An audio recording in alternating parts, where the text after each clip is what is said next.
Welcome to All About Agatha, the podcast dedicated to reading and ranking every single mystery novel written by the Queen of Crime, Dame Agatha Christie. I'm Catherine Brobeck. I'm Kemper Donovan. And this week we are doing a short story with our beloved Monsieur Poirot. It is The Dream. Very exciting. It's been a while since we've done a Poirot short story, hasn't it? It has. We sort of made our way through Poirot Investigates, and we decided to take some time, especially because we've had so many Poirot novels. Absolutely. But we are doing The Dream because we've seen a character in it recently. We have Dr. Stillingfleet. We saw pop up very tangentially in our last episode, Sad Cypress. So we thought that was an excellent opportunity to go back to Monsieur Poirot in short form. This is actually a good segue into the publication history because this is a rare later Poirot. Most of these Poirot short stories were in the 20s, edging into the early 30s, but this is actually among the latest of the Poirots that exist. So it's not super late within Christie's life. It's 1937, but as far as Poirot short stories go, that's fairly late. So Right. This was first published in the U.S. in October 1937 in the Saturday Evening Post, and then in the U.K. in February 1938 in the Strand. And it was subsequently collected in The Adventure of the Christmas Pudding and a selection of entrees in the UK in 1960. And then in the US in The Regatta Mystery and Other Stories much earlier in 1939. Right. Yeah, that collection came out very shortly after this story was actually published, which is interesting. Absolutely. All right. Well, let's talk about our victim. Who is he, Catherine? Mr. Benedict Farley, quote unquote, that eccentric millionaire. And guess what? He's not an American. You might have known that from the fact that his name was Benedict. Normally when we talk about eccentric millionaires, they always seem to be Americans with odd names. California King of Cucumbers or, The Sausage King of Chicago. Is there a problem? You're Abe Froman, That's right. I'm Abe Froman. the Sausage King of Chicago. Yeah, that's me. Abe Froman is not actually in the Christie-verse. Feels like he should be. But I know. But Ferris Bueller, not so much a Christie character. But Mr. Benedict Farley, he's also the owner of Northway House in London. He's a food manufacturer. And he has a recurring dream that he will kill himself, and then apparently he kills himself. Intriguing. Mm-hmm.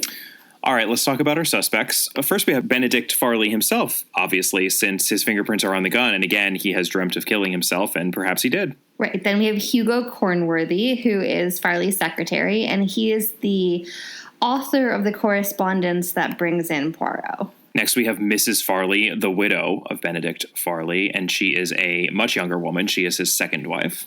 Right. And then we have Joanna Farley, who's only a few years younger than the new Mrs. Farley. She's like a little resentful of her father, one could say. Next up, the aforementioned Dr. Stillingfleet, who is Farley's doctor, who it definitely likes to tell it like it is. Right, and has like an overly comfortable sense of familiarity with Poirot. I mean, it's funny. The fact that this is connected to Sad Cypress kind of spoils the fact that it's not Dr. Stillingfleet, since I doubt that a doctor would be a random reference in a novel if he turned out to be the murderer. Like, hey, that Dr. Shepard recommended that you should use Monsieur Poirot because he's really good. Oh, no. The worst recommendation ever. But yeah, he's got a lot of spunk and personality for a fairly random male medical presence in a Christie story. Then we have 3 unnamed doctors who have previously attended to Farley. Right, and then we also have 2 unnamed reporters who were waiting to speak with Farley when he killed himself or was murdered or whatever happened. Right. Well, that's a fairly robust list of suspects for a short story. Let's talk about the world as it appears to be. Poirot arrives at Northway House at the start of this story, which is an elaborate old home tucked in between manor flats and office buildings in London. And we learn that it is owned by the incredibly eccentric millionaire Benedict Farley, who is widely known if seldom seen. His eccentricities are a bit Howard Hughesian. Mm-hmm. I have to imagine that readers, if not Christie herself, were thinking of Howard Hughes. Not that there aren't plenty of other eccentric millionaires, but he was probably the most famous, certainly in the 30s. Come in with the milk. Come in with the milk. Come in with the milk. Come in with the milk. Come in with the milk. Come in with the milk. He has a 28-year-old patchwork dressing gown that he likes to wear. He subsists on a diet of cabbage soup and caviar. And he hates cats. Hates cats. Hates cats. Can you imagine what living on a diet of cabbage soup and caviar would do to you? Yeah, I mean, I would imagine that he's not a pleasure to his be around. His breath alone must just be vile. It's a lot of salt, too. Well, so much salt. I mean, maybe that's why he's seldom seen. He's desiccated, and his breath just smells like cabbage all the time. All right, let's give some background here to what has brought dear Monsieur Poirot. Poirot has been summoned by a letter requesting his presence, which, as we said before, was drafted by Farley's secretary. And the butler at the door very unusually requests to see the letter. He knows who Poirot is. It's very clear why Poirot is there, but he demands to see this letter. And then he brings Poirot up to not Farley's office, but the secretary's rooms, which is apparently not entirely uncommon, but he knocks on the door, which is something that surprises Poirot, and Poirot's a little bit put off by it. He can observe that this butler is an excellent butler, and that he does everything exactly as he should. And a butler, I guess I hadn't gleaned this from my years of watching Downton Abbey and Upstairs, Downstairs, but a butler is never supposed to knock at the door. That is just not done. But this one does. Right, and then he announces very deliberately Poirot. Right, it's all just so gauche. Were you shocked and horrified, Catherine? Agatha told me to be shocked and horrified. We're gauche Americans as it is, so actually the fact that we weren't shocked is proof of how shocking it truly was. I mean, right. I'm like, well, yeah, why wouldn't you knock on the door? Apparently Poirot deems this to be gauche, and he's going to deem a bunch of other stuff gauche very shortly, because what happens next? Poirot enters the room only to find that it is rather oddly lit, and that the man himself, Benedict Farley, is secluded in a corner of the room with the light pointed outwards toward his guest, toward Poirot, so right in his face. Mm-hmm. Which makes it very hard for Poirot to see Benedict Farley or anything because he has a light shining in his face. So Poirot is able to observe that he's wearing the famous patchwork dressing gown as well as his incredibly heavy glasses. He's known to wear heavy glasses. Right. And he proceeds to tell Poirot a tale. Because as it turns out, prior to sending the letter to Poirot, he has seen 3 different Harley Street doctors, none of whom have helped with this problem, because you see his problem is a recurring dream, a dream that he has every single night. Every night he dreams that he sits at the desk in his office, and then at 28 minutes past 3, he opens a second drawer on the right of his desk, takes out the revolver that he keeps there, he loads it, he walks to the window, and he kills himself. And then he wakes up. So Farley is asking for Poirot's help because he is concerned that perhaps he's been hypnotized. Or that he's just in Inception. We both thought of Inception immediately when we were reading this, right? Yeah. I'm sure that Inception has come up before. I believe it had to do with fictional Jap versus real-life Jap in the Tommy and Tuppence verse as opposed to the Poirot verse. Yup, we did that. We roll deep here. Yes, we do. So Poirot is, shall we say, both bewildered and rather irritated. He also thinks that Farley is a mountebank. And he's appalled by how stagey and obnoxious he is, and rather disappointed because he, like the rest of the world, knows that Benedict Farley is this successful man. He has built this business from the ground up, and he thought that there would be more to him than this stagey presence that he finds before him now, and he just wants none of it. So he basically is like, dude, I don't know how I can help you, and Farley dismisses him, but not before asking for that letter back. After the butler asked him for the letter, Poirot, of course, put it back in his pocket. And Poirot gives him a letter out of his pocket, but then after the fact realizes he mistakenly gave him a letter from his laundress. He only realizes that when he gets to the door. And we are told via the narration that Farley did look at the letter. Right. So he then goes back and gives Farley the correct letter, takes back his laundress's letter, and leaves the room. He goes home. He takes a long walk because he's befuddled, which is, of course, a rarity for our dear Poirot. Oh, mon Dieu. I know. And then, of course, he is almost immediately called by Dr. Stillingfleet because guess what?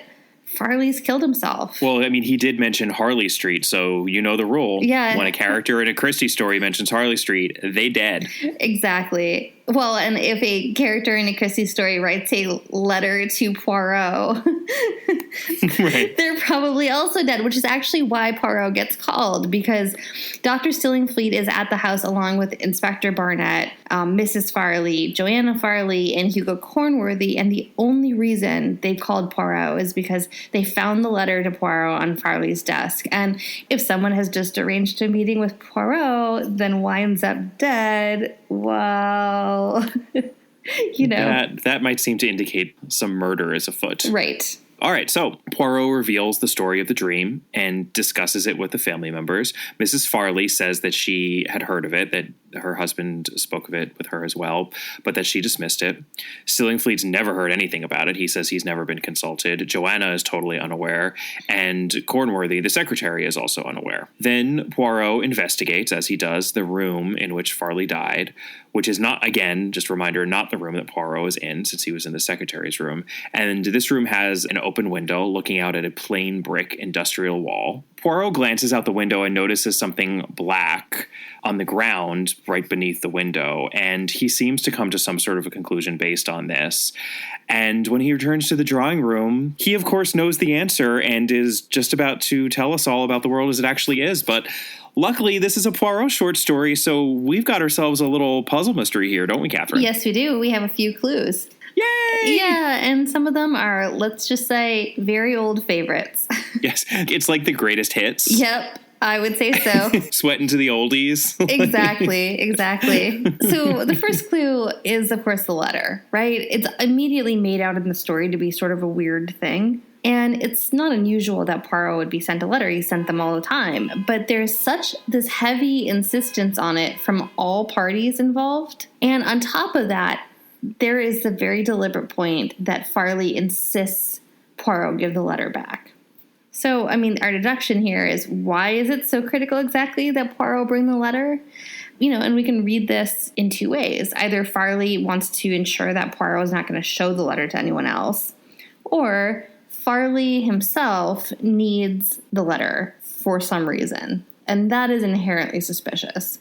Yeah, this clue is great because it's almost like a laying the groundwork clue. Right. It kind of starts pointing us in the right direction, but it certainly isn't getting us to the ultimate solution. It's not even pointing anywhere. It's just lifting us up out of the muck of the world as it seems to be and starting to reach toward the heavens of the world as it actually is, where everything is just crystal clear and beautiful. Right. And the truth reigns supreme. Getting a tear in my eye here. And speaking of crystal clear, Kemper, what's the next clue? Yes. This is becoming more of a old standby than the actor clue, which is maybe like the only clue that we don't have here. There are no actors in this story.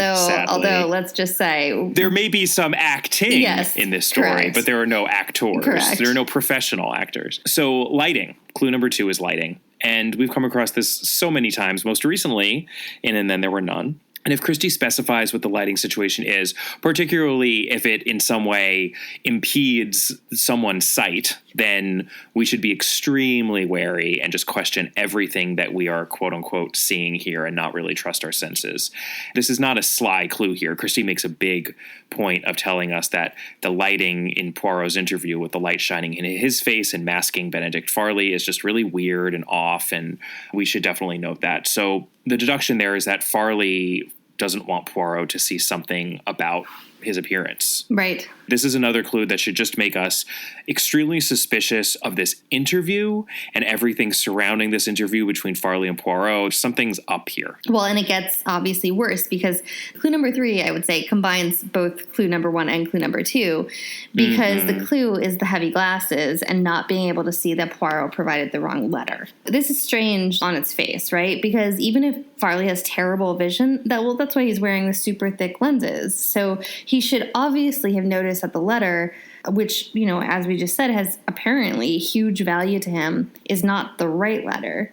But he obviously doesn't notice this until Poirot himself has to say something. So the deduction here, again, it's either one of two things. Either we can deduce that Farley is apparently just completely blind, pretending to be able to see, even though he can't see or something. Yeah. So, I mean, we could, I guess, go that route. Pulling a Betty Davis in, what's the movie? Oh, Dark Victory? Anne, there's a storm coming. What? It's getting darker by the minute. We'll have to take our raincoats with us. Suppose it'll rain cats and dogs and ruin all our nice bulbs. Look how it's clouding up. It's getting darker every second. It's funny, I can still feel the sun on my hands. Anne! Oh, God. Oh, my gosh. I've seen Dark Victory too many times. Judith, if the ladies' gardening group can adjourn their meeting for a moment, I've got some news. We're not going to Philadelphia, we're going to New York. Just read a wire over the telephone. Come on in, I'll show you. Come on, Judy. Come on. Not a word. It's a good one. It's a good one. But presuming he's not Betty Davis in Dark Victory. A presumption I am not. You're not willing to make? No, I'm not prepared to make that presumption ever. That anyone is not Betty Davis in Dark Victory, but continue. If you can't see out of the glasses, then either the prescription's wrong, or what would be the alternative? The prescription is too strong. Like, they're not your glasses. They're not your glasses. Right. Yep. And by the way, and this is subtextual at best in the story, but did you get the feeling that Poirot, his quote-unquote accident of giving him the laundress's letter, was deliberate?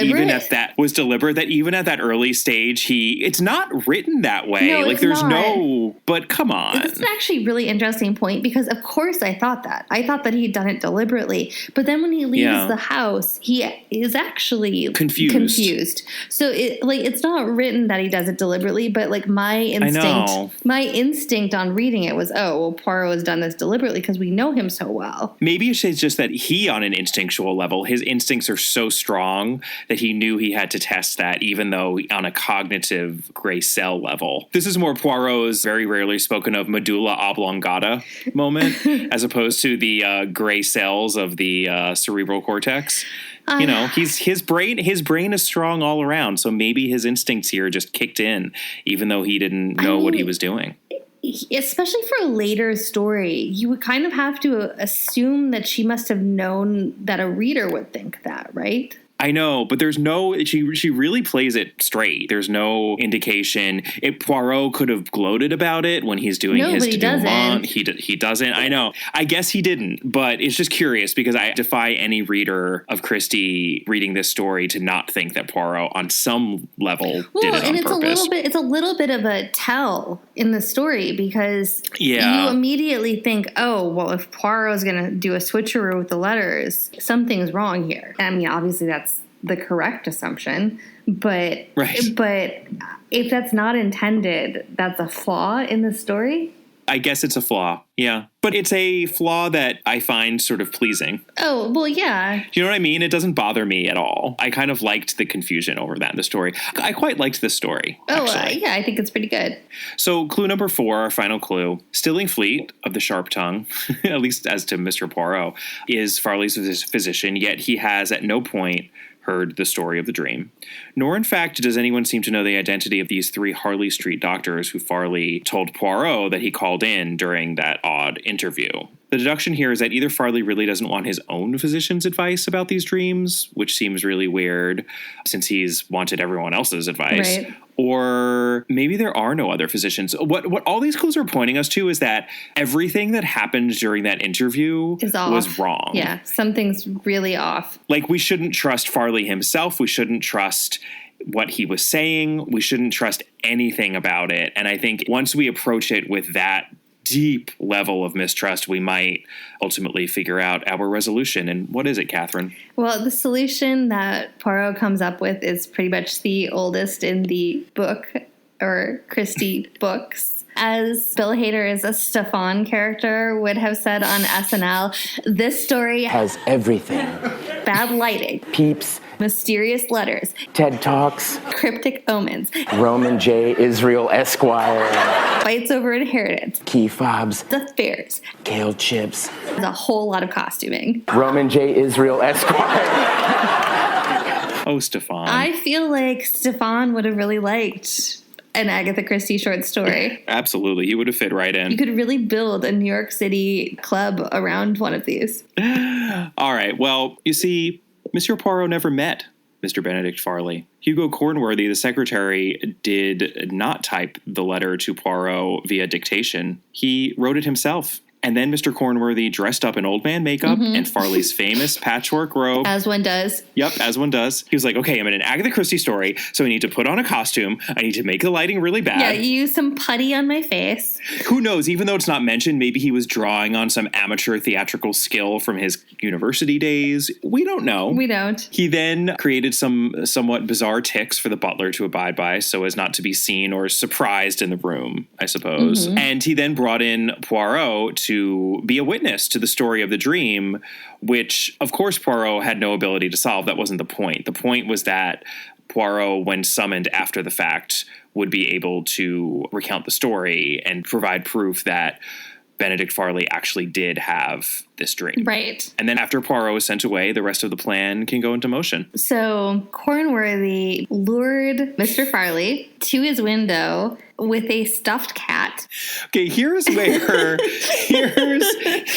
The story goes a little off the rails. This is the true flaw in the story here, and it's one that the adaptation, which we will turn to very shortly, it fixes well. Remember when we said that Benedict Farley hates cats? Well, apparently a true hater of cats, when he sees a stuffed potential black cat on his second story window, which by the way like, has nothing below it, so because it's noted that there's no way for anything to come up the side of the building, for anyone to climb up or anything. Yeah, so I guess he hated cats so much that he would be incensed rather than even intrigued, or maybe I guess intrigued by what appears to be a flying cat, and just put his head out the window and be like, I hate cats, where's that darned cat? Because if it was on a ledge, he wouldn't have had to put his head out the window. So where exactly was the cat? Yeah, didn't it remind you of Murder in Mesopotamia?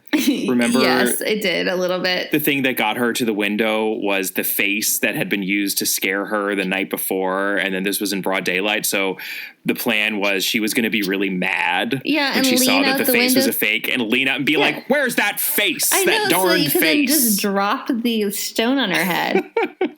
At least shooting someone in the head is a little more believable. You don't need the exactitude that you do for dropping a cistern on someone's head. Exactly. Regardless, Farley apparently has leaned out the window, and then through the next window over, Cornworthy shoots him. It's noted that it's a noisy area, right? Yeah, right, of course. Well, yeah, because that's the thing, because the house, Poirot notes at the very beginning, you might not even notice that there's this mansion there, because it's literally in the middle of what is now an industrialized section, basically, of London. There are, like, flats on all sides, and then industrial buildings. Everything has been ripped out and built up, except for this old mansion that's sitting there. Right. In the adaptation, they make it more that it was a purposeful decision on his part to build his business around his home. Right. But it's a little more believable in the original that he was an early resident of this area and was one of the first major buildings, and then things just grew up around him and he didn't want to leave because he's an eccentric millionaire. Right. And so nobody sees anything, right? Because, or hears anything. Yeah. And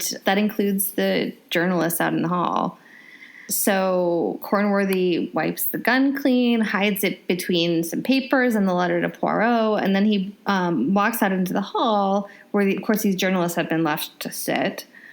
And he says, oh, well, I'll go check to see why he hasn't brought you in. And then in the office, he essentially stages a suicide scene, wraps Farley's fingers around the gun, and puts the papers on the desk where they'll be found. And why does he do this?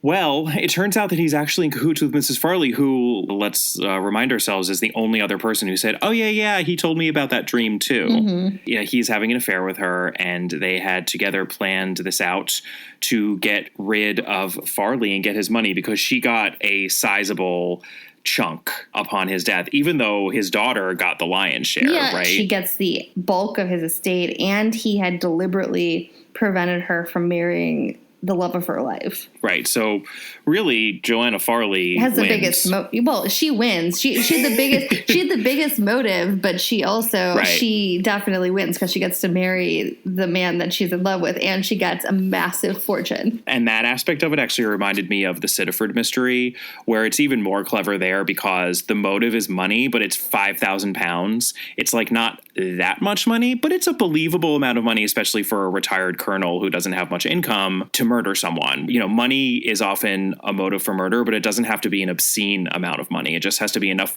money to make a difference. This is a fair amount of money, but it's a little bit of a misdirect because when we're told how the will shakes out, the focus really is on Joanna because she gets so much more than Mrs. Farley. How much would Mrs. Farley have gotten? He left Louise, my stepmother, $250,000 free of tax. And there are other legacies, but the residue goes to me. Yeah, no, I mean substantial just in comparison to the enormous amount that Joanna's going to get. How stupid was their plan? Yeah, it was pretty dumb. Of all people, why on earth would you bring in Monsieur Hercule Poirot? I know. What a terrible, terrible idea. Scotland Yard would have just written it off as a suicide had they not found the letter from Poirot on the desk. I know it's one of those things where it's like they had such a clever... Yeah, they overthought it. Rube Goldberging plan. Yes. They overthought it because they were like, oh, well, we need Poirot to come in and talk about the dream because then they'll definitely know it's suicide. And it's like they would have thought it was suicide anyway because it looks like a suicide. And now you just brought in the guy who's associated with murder. So, of course, everyone assumes it's murder.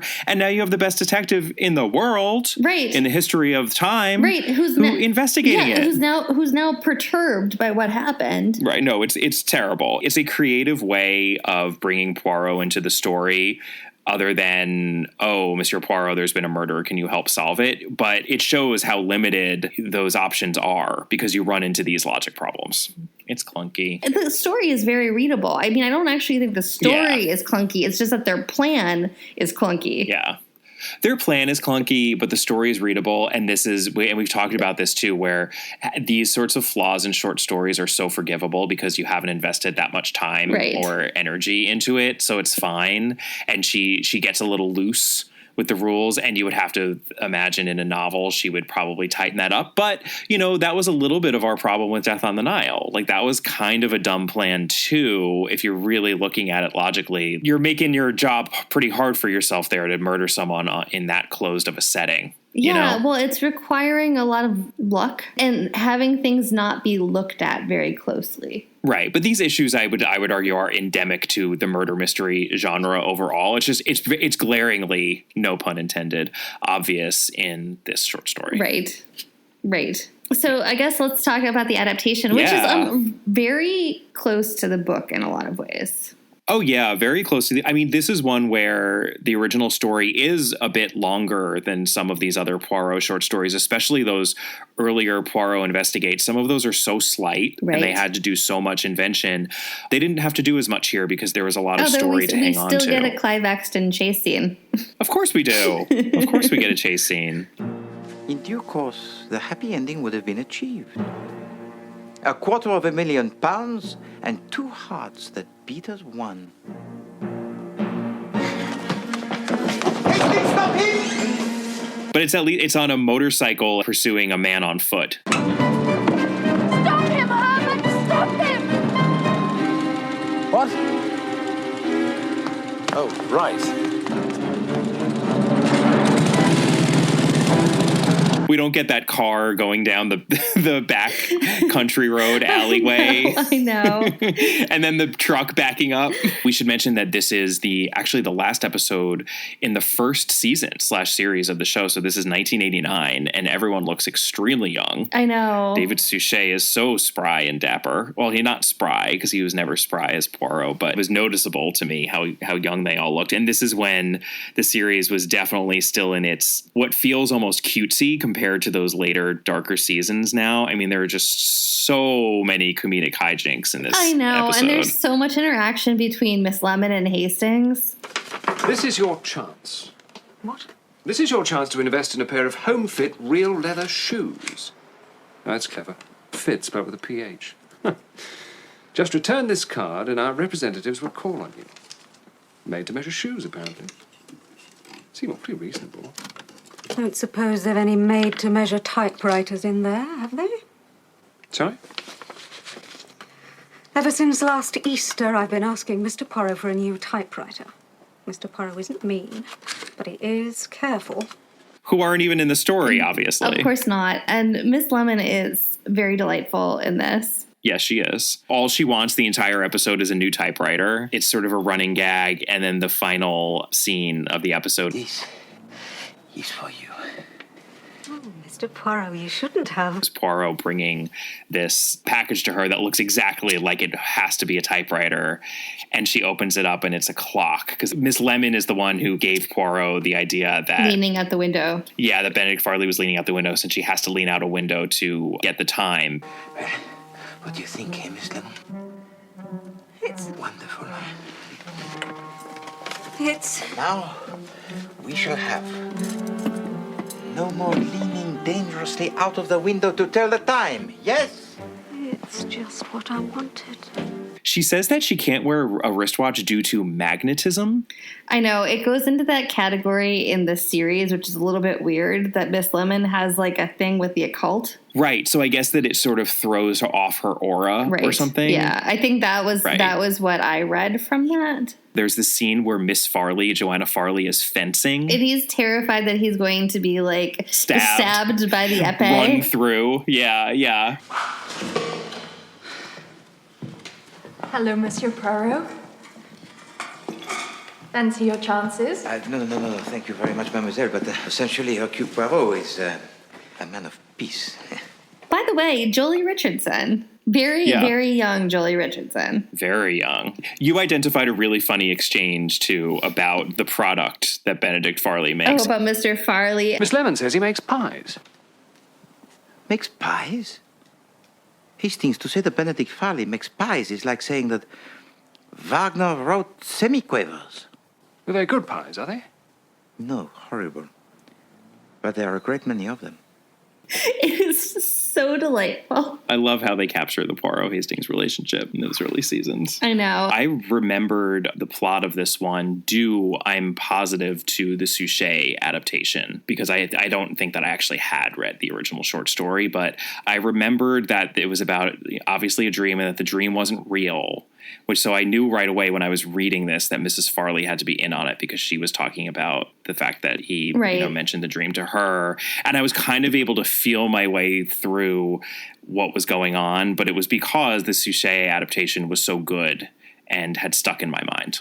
Yeah, and I mean, it's light, and, it has, again, that ludicrous signature kind of chase at the end. But it's charming. I think that a lot of the later episodes are wonderful, but they're wonderful in a different way than these are wonderful. Yes, there are different things to appreciate about those episodes as opposed to these episodes. It actually reminds me, because I was just checking out the final lines of the short story, and these will come back to haunt us much, much later in this podcast. But given that this short story was being written in the late 30s, it's interesting that here's how it ends with Stillingfleet saying to Poirot, "I wonder if you'll ever commit a crime, Poirot. I bet you could get away with it all right. As a matter of fact, it would be too easy for you. I mean, the thing would be off is definitely too unsporting. That," said Poirot, "is a typical English idea." Those are the final lines.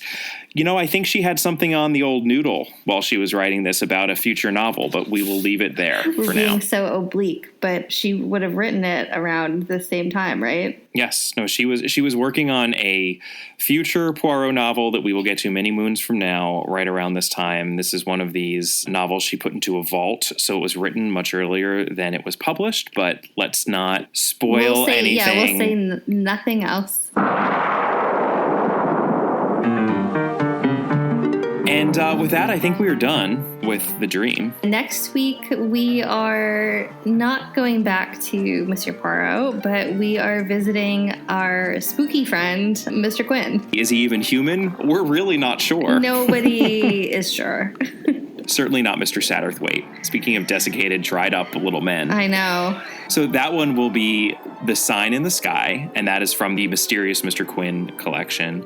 And then our next novel, which we will be covering after that, is a Poirot novel, and that is One to Buckle My Shoe. And so if you, like me, have a fear of the dentist, guess what? So does Poirot. You're going to be able to exercise that fear. We're going to be able to do it together as a team. Yeah, it's going to be like a therapy session for all of us. A group aversion therapy via podcast. All right. Well, in the meantime, we would love to hear from you. Email us at allaboutthedame@gmail.com or find us on Twitter at allaboutthedame. You can find Catherine at Brobcat. Our Facebook page is All About Agatha, and our Instagram handle is at allaboutagatha. Please take a moment to rate and review us, and we'll see you next time. Bye. Bye.